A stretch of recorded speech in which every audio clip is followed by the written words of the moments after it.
Thank you, Mr. Chairman. I hear what is being said, and you're asking for assurance. Let me tell you what's assured. The only thing that's assured here is that the governor who put us in this position will have a different position this afternoon or tomorrow or the next day. Let me tell you the genesis of this bill.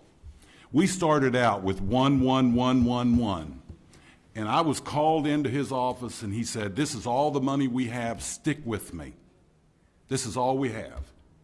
And that morphed into 211. And once again, I got called into his office and I was told, "This is the money we have. We got to stick with me on this." Now, magically, $58 million has appeared.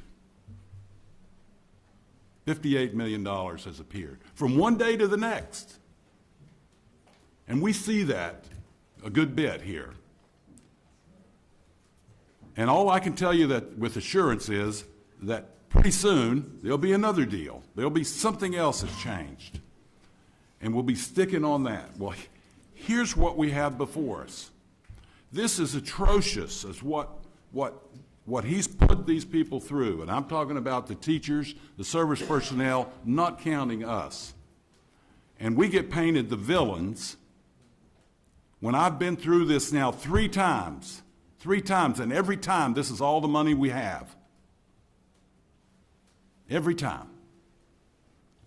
Well, if 5% is good, why don't he go out and find another, make it 7%? I mean, if he can produce money like that, go out and find some more. Obviously, this is not enough, but we call ourselves the deliberative body.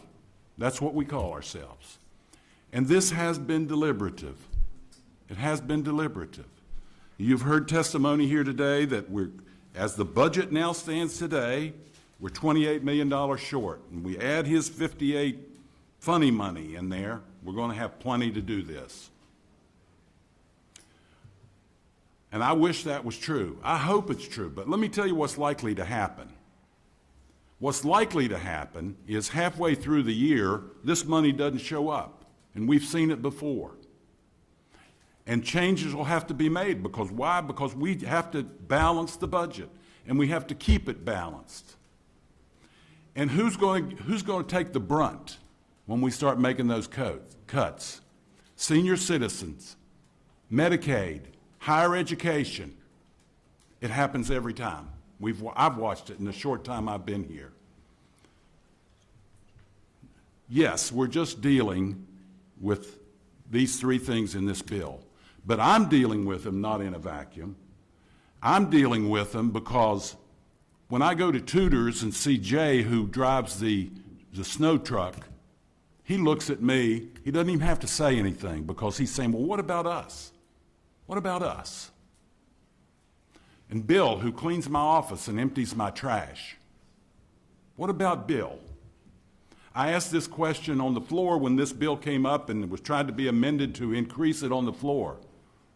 And I was told, "Oh, those people aren't in here." Well, they're going to be in here if I have anything to say about it. This is about fairness and equity. And is it enough for any of them? Of course not.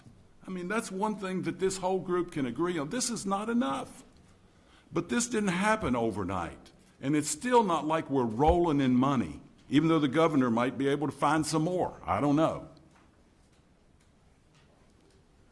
This is a fair and equitable amendment. And it has to, for me to be happy, and I commit just like you, sir, this shouldn't be the end of this. If this is where it ends, this shouldn't be the end of it. And I challenge everybody in here not to wait another 10 years before we have this discussion. I'm in favor of this amendment.